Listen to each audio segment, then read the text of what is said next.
Hey, it is your buddy, Peace and Harmony with you here today.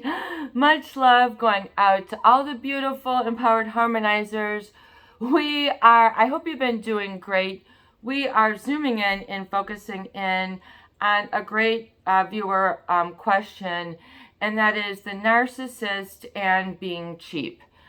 When it comes to someone who is narcissistic, they have a pattern of invalidating others. They have a pattern of being edgy. This could include being stingy, compulsive about certain spending patterns where they might actually then be the counter. In other words, spending a lot on what could be seemingly superficial or frivolous things, but to them, they have their own economy. It makes sense to them. For them, it's all about sort of exploitating or really sort of an explosiveness within a narcissist who begins to feel uncomfortable or not in control or the one with the power. So when we think about power, is it kind of like a jet? You know, you've got an engine, you've got a drive, you've got torque, you've got, all these different systems synchronizing, getting it off the ground, launching it into the air. Obviously, a car cannot do the same thing. It has a different kind of power. And so the narcissist is always looking for that sort of jet engine propulsion in front of others, sort of to turn the focus towards them. They have an economy of attention. Well, they can basically create their own economy of others around them. So they're very good at this sort of almost like primal or tribe-like pattern, which means surrounding themselves with people who will have their back, who will support them, who will deal with their idiosyncrasies, lies, maybe put up and lie for them. So it sort of creates this network, depending on where and who you find yourself with. They can have sort of a tiny economy, which is kind of based on this jealousy, envy, which really is a loss of control. In other words, it's an impulse feeling. In other words, you might get jealous of someone who's traveling. Oh, I've never been there. But are you really? The narcissist will set up situations to create this economy of envy, jealousy, wanting. You want, but you can't get. There's sort of perpetual cycle. And until you break the pattern or break this cycle, it can become sort of very dark. It becomes dismal. You feel you can't get out. You feel isolated. They will, and they will basically give you that feeling of being trapped. Why? Because they have this power. They want to run the corporation. They want to run the floor. They want the penthouse. To them, that's their pattern of aspiration. It doesn't mean you have to be that same sort of explosive, commanding, demanding, sort of jealous type personality who wants to take over sort of the next wave if there's another wave. In other words, they want to be what's coming in. They want the attention to be always on them. They want to be keeping themselves in front of others all the time. This is more than what is normal. They will lead you to feel that it is normal. And so they'll get you to doubt yourself. If you begin to say, this is not cool for me, this is not healthy, this is not stable, this is not conducive to my needs or what have you, or the focus can really oftentimes then lead them to these sort of mini outbursts where they command others through being cheap. I'm not going to pay that. send something back at the restaurant. Always sort of talking about things and sort of not letting you be the one with the information to bring to the table. So it can even be with like topics of conversation. They'll shut others out. They'll be cheap and stingy with their time. Act like as if you are an inconvenience. And if you should, you're so lucky. They are, we used to say back in the day, they're riding on their high horse. And it can get pretty dark because, they are then tending to cheapen or devalue others. What does it mean then to devalue? Which means to minimize their worth, to deminimize their presence, especially when it comes to sort of them being irritated and wanting to command the economy around them, which bolsters more irritation for them can, or to others can be funny or look like a clown act or can be endearing, charming, or their own throwdown. They might chain smoke cigarettes, they might slam drinks to get the attention. Next thing you know, you can't have the drink. Their drink is going to be stronger. They're going to have the better coffee, the better meal, the better cut of the steak. Whatever it is, there's going to be an inequality of economy. They don't really want sort of others to sort of shine. And they will sort of demean your presence, sort of cheapen the voice. Like literally, the minute you show up on the scene, act as if they can ground you down into a dust and have the power to blow you off the palm of their hand. Poof, you're gone. And they're going to continue with sort of creating their own exploitation, which means sort of taking advantage of others, especially, when people are young, foolish, unwise, and have sort of a lot of energy, hormones raging, will be reckless. So they can try to control others through monetary possessions, through parties, through setting up a hierarchy that is very difficult. So they kind of create their own like mini, when I say economy, oftentimes people feel like it's almost like working for an employer, as if you're like literally on the job with them. The tension, the pressure is ongoing, which means you always have to be on high alert to stand up, like as if you're in, you're being reviewed in an army, and they go like call, whatever, like they call like you have to just present and be pristine in a moment.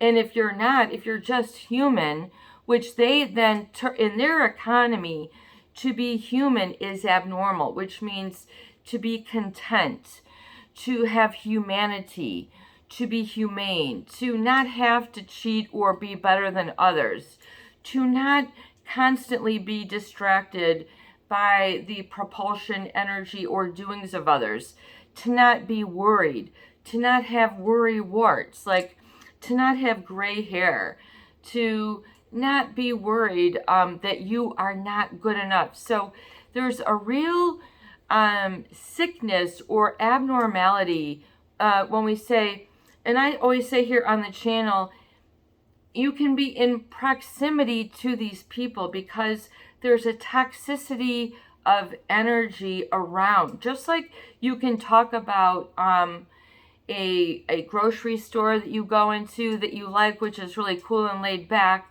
or you can go into a really corporate controlled grocery store.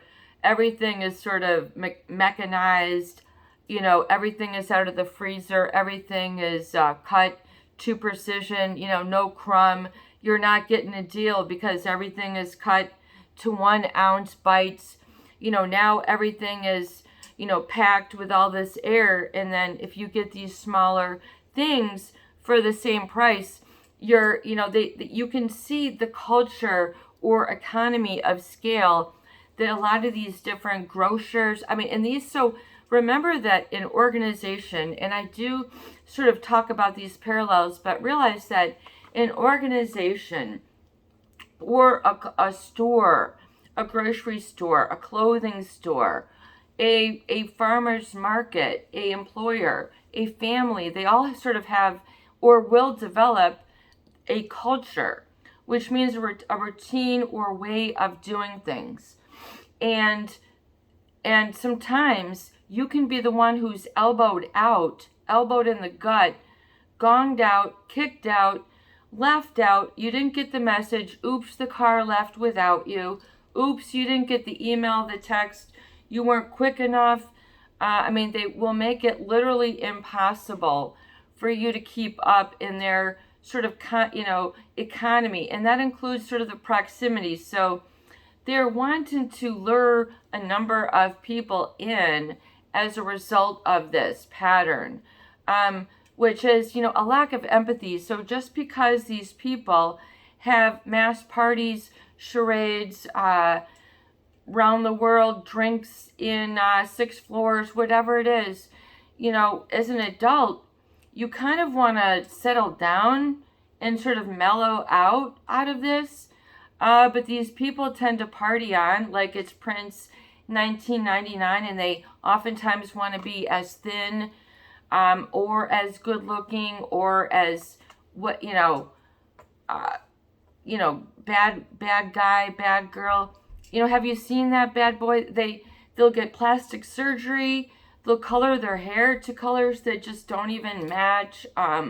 Anything that's natural, that like the pandemic, they're going to act fearless, or, they won't sort of pay the price, which means sort of opening the door for others, getting a meal for others, where it's called for, getting a gift, giving a greeting. They'll control through these very sort of then what they then set up, and then other people don't realize, they can't see and get perspective. In other words, they're already in this trap, so they don't have a fresh air or fresh perspective or the ability, the human power to get out. Meaning, you hear about people who are stuck in abusive relationships. They can't get out. They're stuck in a gang. In other words, they're still controlled by the values of that economy. And those values might not be values at all. They might not be your values. They might be based on values that you can never attain, and create that economy of want, desire, and jealousy, especially for the unattainable. And a narcissist will make it known in so many words that whatever they have is unattainable for you, which means, they will sort of slice up their time and give you certain qualities or layers of it, depending on where you are in their role or clock in of hierarchy. And you don't have to pay the price of their sort of economy adjustment fee. There's a lot of defensiveness to their patterns. So they're already boxing people out, boxing people in before you even know it's a thing. And they make getting away from them look very unattractive, or as if you won't survive. You can't make it out there. No one will love you. They'll see that you're so damaged, and because that makes them, unfortunately, feel good. This is the rub. This is the ugly. This is what they don't want to show you, is that for some reason, it gives them a leg up. It makes them feel good to sort of put this rub, this put down, this, it makes them feel good. They get sort of a relief out of it. They feel better than. This is sort of their high, their ego running away with it. And people are a fool to believe in their economy, to believe in their lies. What a fool believes. Doobie Brothers, okay? And so you might be that fool that believes in all their threats, their intimidation, their pushing people around with their weight, meaning the weight of their bank account. Each thing is just like, you even question me, it's just, and then you're then pointed out to look dumb as if you even have a desire, which is usually very normal and healthy. So remember that these people are unhealthy, but they do not look or have descriptors as such. So if you're one of those people, though, who get the behind the scenes look, behind the curtain, in the basement, by the dumpster, where they're throwing up, where they're crying, where they're sick, where they're embarrassed, where you see their toxic shame, and you want to rescue them, hold their stomach while they're doing whatever, hold their hand while they're crying, hold their ear while they're talking about how difficult their day is managing their stocks or whatever it is that they're, talking about that makes you feel that you are less than, cheaper than, and oftentimes a price tag, a dollar sign, is then equated with many objects, situations, and events that are misinterpreted or then, sort of have a culture bash, a bashing of you as part of that celebration. So, in other words, Christmas won't be the same. Birthday, you feel bad. You don't know how to celebrate. You don't know how to move on and find another. You're always feeling sort of this emotional tie. And if it dissolves, you're checking yourself because something doesn't feel right. Realize that's sort of a self-relational habit that you are habitually used to referring to yourself that you call I, which you then equate with a quality or an emotional weight or lightness of being or happiness or natural joy or happy for no reason of being to your natural inherent state. In other words, they'll cause a problem where there is none. That's where they really sort of create the poverty or emotional poverty. And you might feel really have a darkness because they'll create a poverty in you like you won't believe, meaning an inner poverty. In other words, they'll seek to really overemphasize in your brain mapping. So if you look and have studied psychology, you'll understand that brain mapping will be designed and enhanced in areas that you have focus on or trauma on or injury on so that area in your brain will be largely represented, like overrepresented. So for example, if you were to look perhaps, and I'm not making any medical claims, but I've studied this in brain scans, and they'll learn about the differential brain scans, and I've looked at and been a participant and read studies about the brain scans and how certain areas, for example, are underactivated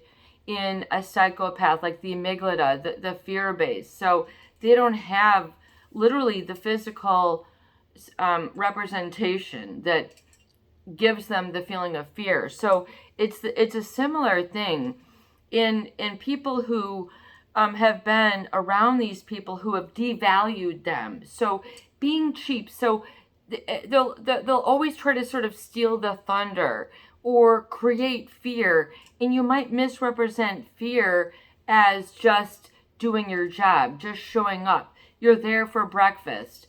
You're there to say hi. All of a sudden, they're going off about something, and you're like, I'm important. I must be getting all this. But what they're really saying is you're unimportant. They're abusing and exploiting by devaluing your time, using others, using you for all you've got, squeezing you till you can't bend over anymore. Your hand is about to fall off. You've scratched their back for so long. You can barely get a grip on just sort of your day because what's going on with them. So they sort of fill your inner being. And in the beginning, it's what goes. It's the greatest thing. I mean, it's milk delivered to your door. It's fresh, it's sliced bread. I mean, it's the greatest thing that because it's the most intense. It's the most intense thing that you feel. And feeling then begins to drive and get a hold of sort of your emotions, and sort of you're then swimming in this sea of sort of this, this aura or culture, this economy, which is based on degrading and devaluing you, but it's not what you can see. In other words, cheapening you out. Won't you do this for me? You are so lucky to be a part of. It's not oftentimes said, but it is assumed. It's woven into the text, that it's reading between the lines.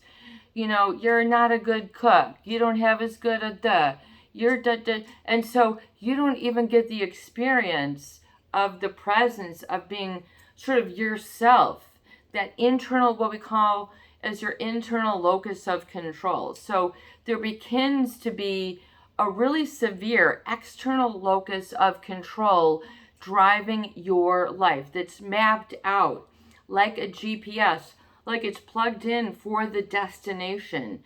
The earlier, the more you didn't have control over the situation. If this was your parent, then they've sent your GPS to focus on them, their needs, and to be what they're dictating. And they will make you feel very, very afraid, feel fearful, and also wanting to not claim your own voice. I mean, which just means your own presence, which just means standing there, just as you are. Just literally showing up, which means you haven't said anything, you haven't done anything, you have a clean slate, you're just a person, you're just starting. For some people, they can remember starting a relationship, and for others, they can't, but realize your truth can be engulfed or created, which could be separate and distinct for actual truth and reality on the objective and what you need for your own survival, happiness, and experience of life in your own way.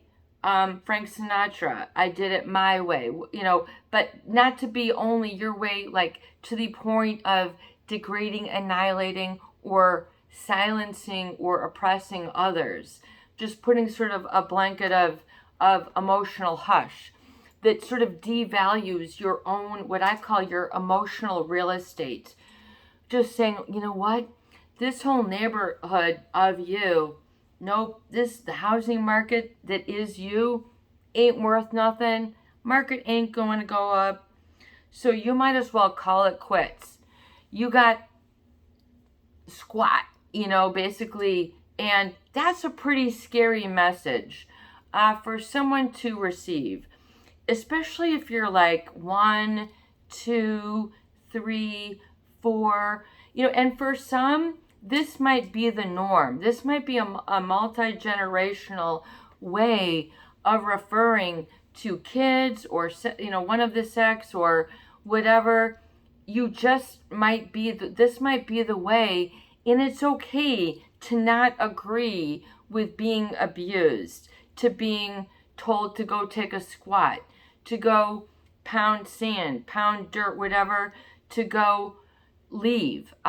You're not worth looking at. You're not worth talking to.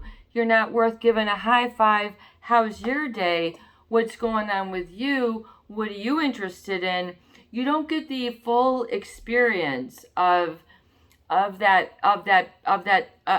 being human. So it's hard to put a label or a sort of experience on it, but this is sort of the verbiage you need to get to know. And as you advance and grow from there, you need to understand then sort of what growth is from that sort of perpetual bottomed out lifestyle that you can sort of be flung into or be in that culture or environment or system or pattern. So it's a pattern that is indelible, will not be erased, and you can feel that it's that difficult, indelible to be erased, which means you can't even see it and get perspective. You feel so cheapened, so worthless. You don't fit in. You don't belong. You're too small. You're too small, you're too big, you're too something. Usually it's going to be on the whole list of things that it could be. Your shoes are funny, whatever. Your socks aren't the coolest. You don't have the coolest, all these demands. These are all external locuses of control. And these then get formatted in the brain system. So if it's a map, so what's over accentuated. So for example, someone who does not have vision. So in their brain, they might have a very developed sense of touch, or a very, so their brain then might grow and develop, and because they're very dependent, sensory dependent on feeling things, and they can read things in Braille that we don't understand. So the same thing is, I feel, in that brain sort of representation, of yourself, what you would call me, I am, or what you know to be yourself, that has the potential, the feeling, the quality. All of a sudden you wake up with, the feeling like I'm done with being disrespected. Usually you'll hit a bottom out, but you have to get out of that economy of devalue, because you can it's like literally crossing a state line, and you have an I am tax the minute you go around them. You're paying the price. You're not getting your needs met. You're not being sort of validated. They do not want to validate or give that attention to others. So they'll steer away. It's a benefit event. Everybody's donating, $20, and they're going to make it $15. They're going to ask for their $5 back. Why? Because they want to control the charity. These are the people, who want to, they're doing a cleanup, and they're taking selfies to show, look at me, I'm, volunteering for this cleanup or something. In other words, they're not doing it for just the sake of doing it. They're doing it for something more. They're doing it not for the sake of it. They're doing for some external validation, some other reward. So then in your understanding, so you might have to understand and reframe, which means the ability to reframe what you've been using yourself for, and how you've been evaluating, judging yourself. You putting yourself into this small pocket, this small category. This doesn't, have a future beyond sort of the mold that they might sort of. You have to know how to navigate. You have to know how to sort of balance your emotional books and get a handle on that, and not have it thrown off every day, because you might feel and have a lot of physical or emotional work and reframing work that needs to be done in sort of what you have an appetite for, how you literally metabolize situations, and how you metabolize sort of and negotiate what's required of you to get to the flip side, so you can begin to change the scale in your own mapping of your brain, where you can then sort of like a visual biofeedback. So it used to be like, oh, biofeedback, you can calm, yourself down, or you can get up when you need to be up, and you can modulate that. So usually with the trauma in the cheapness of the narcissist is that you'll see that they don't ever want you to be or have and look strong, healthy, have it, or be in sort of what you are known to be good at. So you might be really a great sort of in specific ways. You might be really strong. You might be really good with your hands. You can maybe really clean a house, top a driveway, be really great with, wood, being really great with writing, or really great with photography, or something that, you might just even be on the precipice or the edge of knowing. And they're going to tell you you're scum, they can't see you doing it, you don't have the quality, you're not going to make it, you don't have enough chutzpah.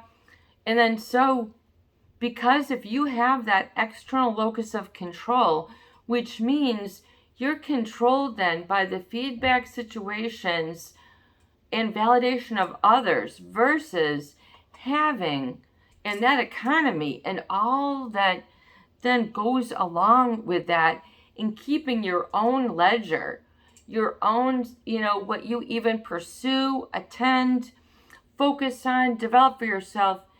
People then go out of control. They give it away. And especially if you have a weakness or to addiction, and you couple this together with the addictions out there, with all the different, be it prescription, be it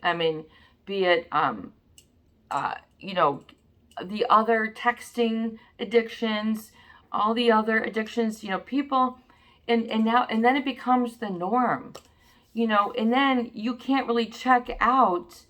You can't really just sort of stand, because if you're around, then their whole entourage or that whole economy, then change the people around you. Step out. Get out of that zip code. Get out of that jurisdiction of being. Get out of that, whoever, is setting up that, the mayor, who is setting up that whole pattern and system of being, and then saying you're worth X, Y, and Z. When that, in reality, when they're degrading you, when they're minimizing, they're cutting you down, take a step back and just hold on. Hold your breath. Take your eyes off. Take your heart off. Take it off a little bit and just say, I've got this. And begin to turn the power back on and get that flint to steel, and begin to just have that basic cord and spark back just within you, okay? And not based on whatever is going on around, that external locus of control. Because if that brought you down, or can also, bring you up, but can take you down again even further. So they're gonna, if you find that you're sort of on that tailspin, and realize that they don't really want to call the diamond in the rough. They don't want to help you, and you can tell, because in situations where they don't want to give you a birthday without them ruining it, or, bringing their phone along without, ways and sort of destroying it. They can sort of be then bragging about other things about them. Their birthday is going to be bigger. There is going to be grander, more expensive, more people, more important people. And you'll see that this will be, something that you will eventually not be able to continue to work their system. You will not want to continue to do this. You will grow out of it. It's better that you don't allow them to shape you from the outside in, because then where you're at will become unrecognizable, uncomfortable, or unsustainable, which means you will discover that you no longer enjoy being invalidated. You no longer, but you can't sort of get an understanding until you get distance, perspective, or time to see it for what it is.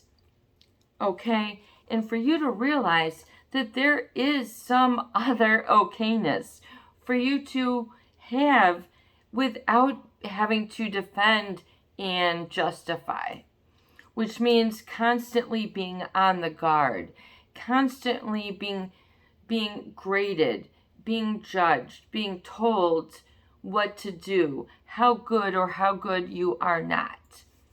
So that doesn't have to be determined by them, and nor should it ever have.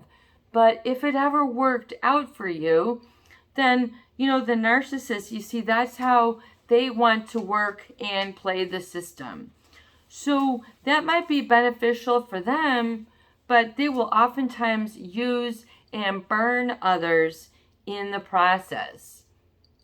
And so you will then be deregulated, downregulated, told you're irrelevant, or, something else will, shock you into a disbelief. And a lot of people, they make the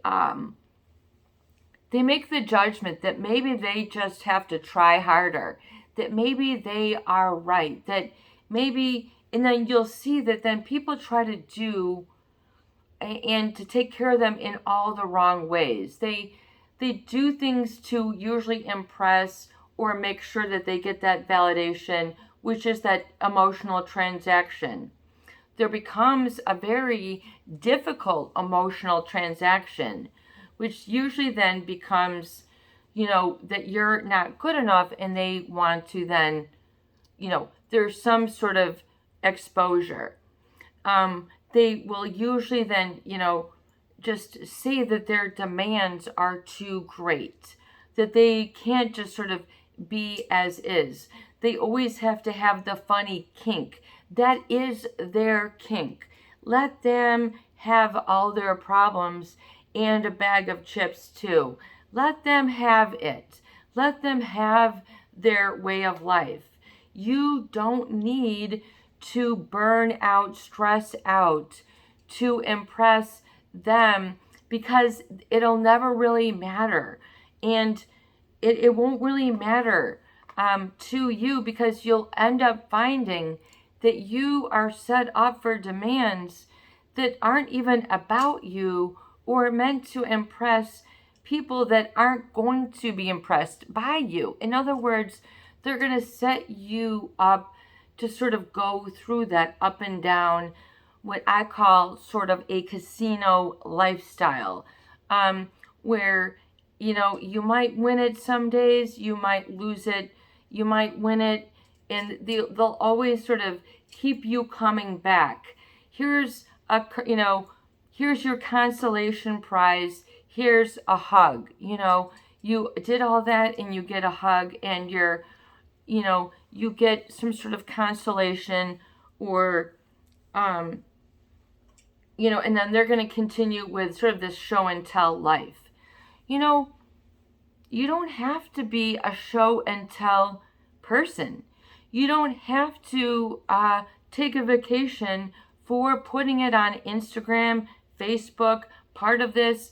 It really amazes me once people are really on that sort of economy of narcissism, which creates a lot of the economy. So it's pretty scary, but to what degree has it brought you a value or quality of life?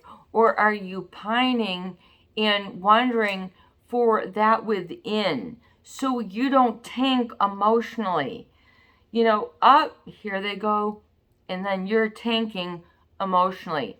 Anyone sick of tanking emotionally? Here's the call, here's the text, here's the whatever. You know what it is.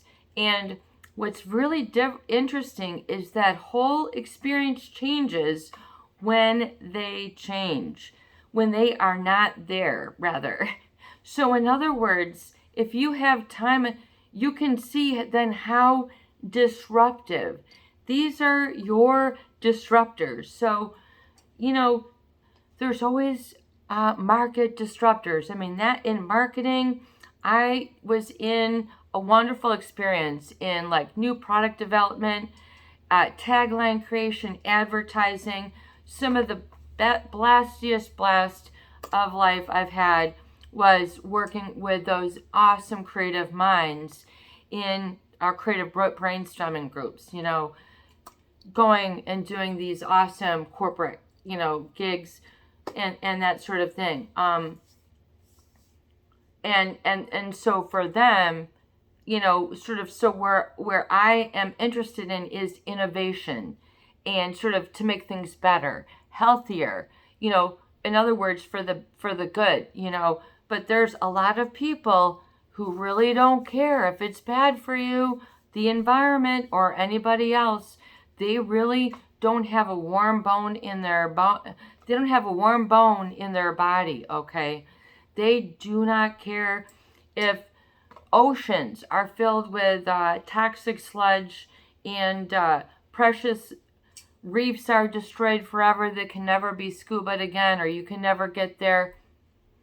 If they got a little billion bonus and they got an addition to their mansion or an extra Porsche 911 for their driveway, they are okay.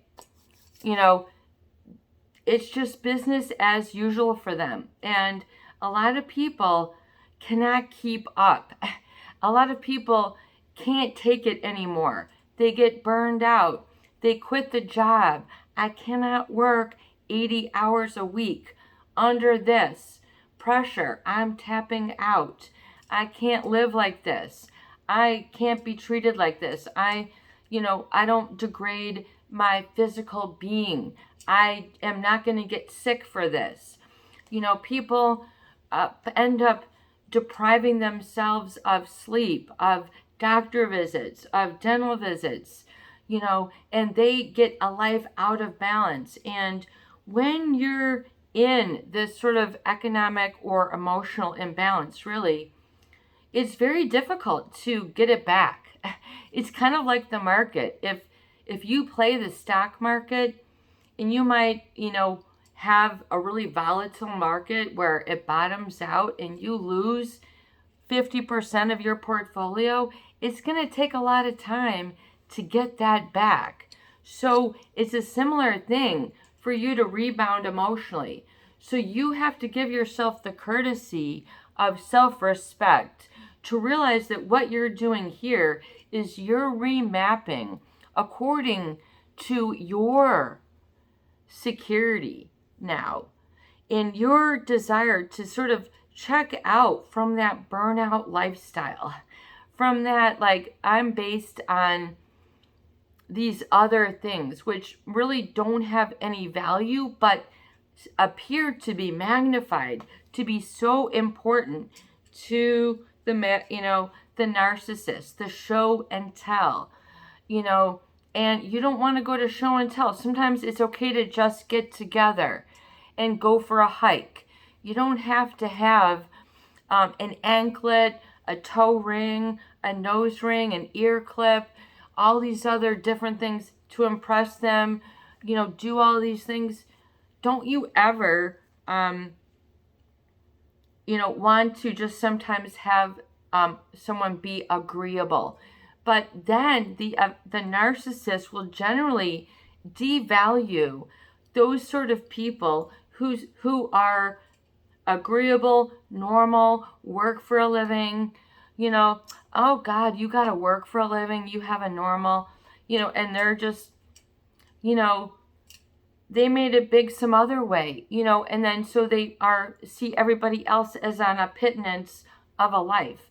That is not the truth. That is their, as if they put a magnifying glass or glasses on with lenses 6 inches, they're looking at everything through 6 inches of whatever their glasses are. Whatever drugs they want to take to be on a 24-hour,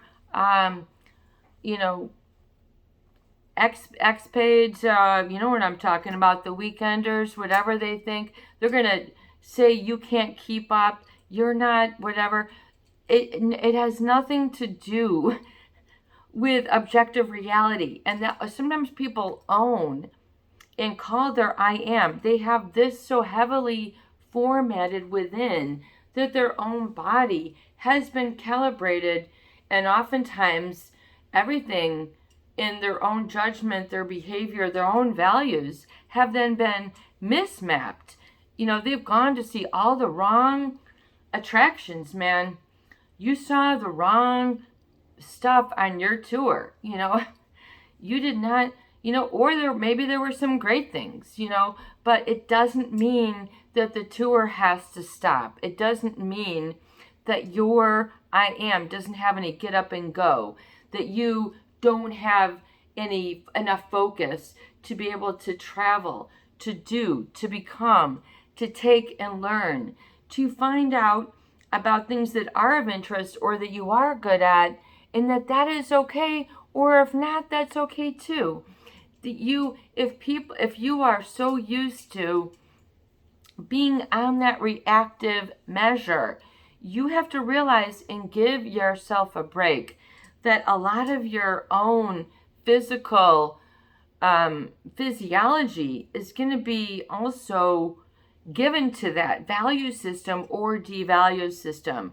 So be willing to check out, especially if you complain a lot. I can't take this anymore is usually a similar thing, because you have not been respected for the skin that you are in, for the trillions and trillions of cells in the miracle of life that you are. They've made it seem as if you're just a dish rag and let's use you to clean up something else with. I mean, these feelings of devaluing can be traumatizing. In other words, as painful as if you had just lost a family member, as if you just got in a car accident, as if you were just in a traumatizing hurricane like we see right now with Florida, the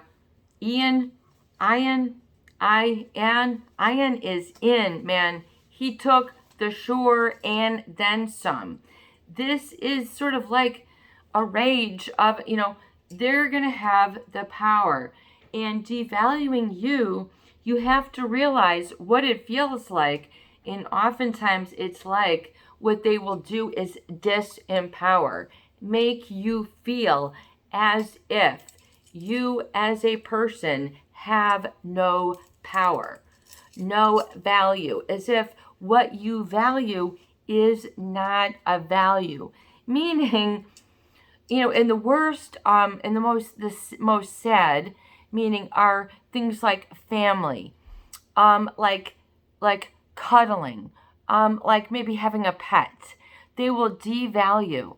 I don't want to be all weird here. We still have a little bit of summer into fall here, so we're gonna, oh, look at that. I've all got my skin going. I'm all buffed out from my, in the book that I'm working on, it's 49 minutes. We're going to go for about an hour. I talk about how important it is to sensitize or resensitize yourself. And resensitizing means remapping and reorganizing the actual sort of gray matter and the neurology and neurochemistry within. It's like, guess what, guys? You just got like a brand new Betty Crocker baker oven for your birthday and you are 3.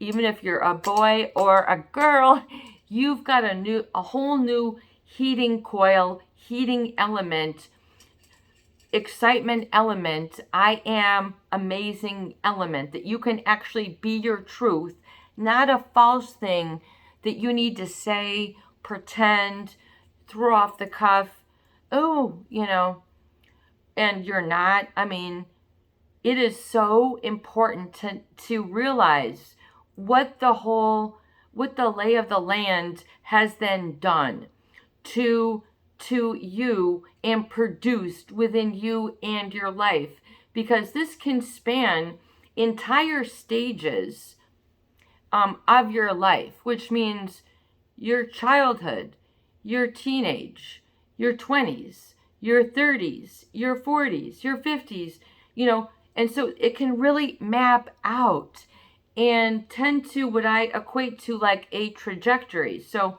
I love the word when we talk about, for example, your life is akin or similar to, like a brother or a sister, to your life is akin to like the power of a rocket. Yes, just like Elon Musk, just like NASA, a rocket, a missile. So when they set that powerful, and if you've never been down to see one, well, Florida, they're really getting destroyed right now and hammered. But if you ever just watch, the power and magnificence of a rocket. So that's the power for good. Start aligning, looking, and consuming positive powers of good versus in letting that re-educate, re-inform, remap, recalibrate, resensitize, and sort of resaturate and reseason sort of where your trajectory of your life is going to go. Because just like in the beginning of a rocket ship, when it's going a very long distance, that means for the long haul, i.e. the moon. How far is the moon? I think it's like 350,000 miles away, something like that. But in other words, for a rocket or a satellite, when you program the direction of that bad boy, okay, it's going to go, if you program it, it's going to go according to where you say. But, and that, destination, it'll show you. But if you, on Earth, and your calculations are like 0.00, and then like 100 zeros, and then 1 off, it might be on here, on Earth, just a tiny, you can't even comprehend how small a distance or minuscule a distance, 0.0, 100, 0.1. But over the course of the trajectory of a rocket or a missile, that's going to send it someplace totally different than what you had sent it to. So it's similar to the trajectory of your life. So I feel and I believe and know that if you have been seeded with this negative self-bias or self-reference from a narcissist in whatever stage of your life. So only you will really know sort of how much of it is within, because you are like a sponge oftentimes around these people. They demand, this attention. They demand it, to be unless, and it's very, and then, so when I'm saying, so your life, according to their values, might be way off according to what you value. And because they had devalued it, you never pursue it. You never think, oh, I will never. And you don't realize how small those judgments are. You don't know how quick those thoughts, I'm not worth, I can't go there, I will never. And you don't realize your body is talking, okay? Your body is doing the talking. Your body now is slumped over. Your body is now feeling lack of energy, fatigue. You don't dream anymore. You don't remember what it is to dream. You don't try anything new anymore. You don't go anywhere. Seek new company. Change the people around you, which means wherever you are, change who is around you, or go to the silence. Silence is golden. Are you lacking? Hello, silence, my old friend, or instead of darkness, begin to reframe, and meaning reframe, which means reevaluate your opportunity within. Because if you don't now take control, and if you now don't understand the seed and mechanism of I am, and then based on the okay, in that internal locus of control, and having a boundary to not be corrupted, to not be degraded, to know. But if you don't give yourself a chance to know, and then to experience, and then have new direction, new juice, new energy, new I got this now within, then you won't be able to reformat and gain the advantage of neuroplasticity looking forward, which means being able to seize new opportunity and realign with how you're carrying yourself, what your eyes will focus on today, which means take in, what your ears will take in, what your breath will take in, what your heart will take in. Okay, and you all know particularly where your own senses have been damaged. If you could draw an outline of the body, how when you go to the doctor and they have on the very sheet, like, put here where it hurts, and if you put an X, and if you were to put an in what sense, in what emotion, if you were to say, like, emotionally, like in your body, and where does it hurt? Where are you carrying it? Okay, because that's oftentimes then where I feel you were then dialing in and receiving. So if you're carrying a lot of it in your heart, that was in your home. Okay. And if it's in your gut, that's, also in your digestion, your self-esteem, your I am, your solar plexus. That's, that's that sort of soft, but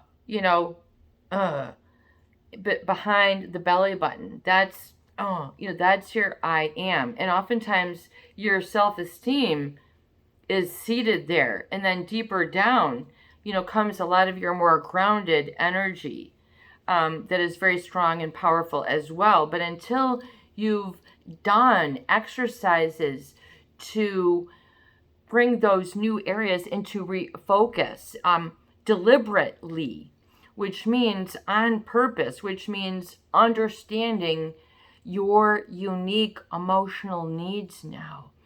You need to understand, acknowledge, and validate your internal needs that have substance, shape, and reality that people will attend to as soon as you allow and make understood that there is a better, more coherent way for you to be and carry yourself where you are, deliberately like in the moment, paying attention to a sunrise, paying attention to a sunset, looking at a bird, looking at an instrument, listening to fine music, tasting fine food, for, doing different things, going into silence of the woods, going into silence of the ocean, the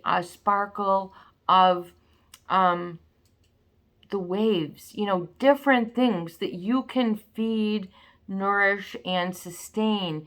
Basically realize and recognize and give reverence and respect to the fact that your body is trying to soak up all of these on a moment by moment basis. So if you are not coming from that larger and more in charge,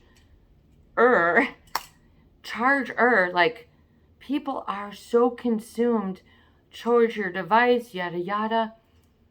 I don't know what's going to happen to these people like later on, and they realize like what's going to happen to your body now that you've been like living in this small like index size card device. Like, I don't know what's going to happen, but you got to know what's going to happen with you.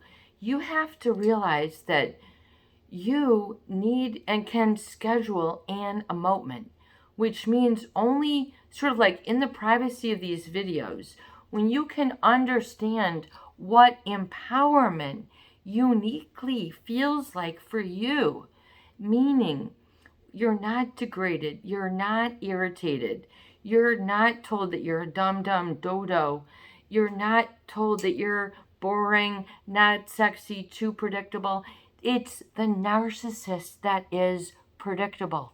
All those other shame-based situations that have created fear, scarcity, emotional poverty.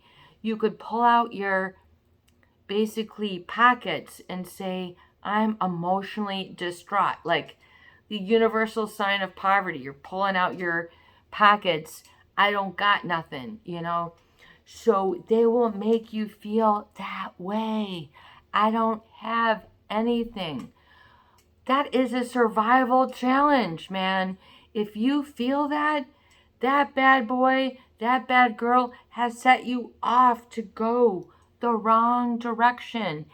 That is an internal that is an external locus of control.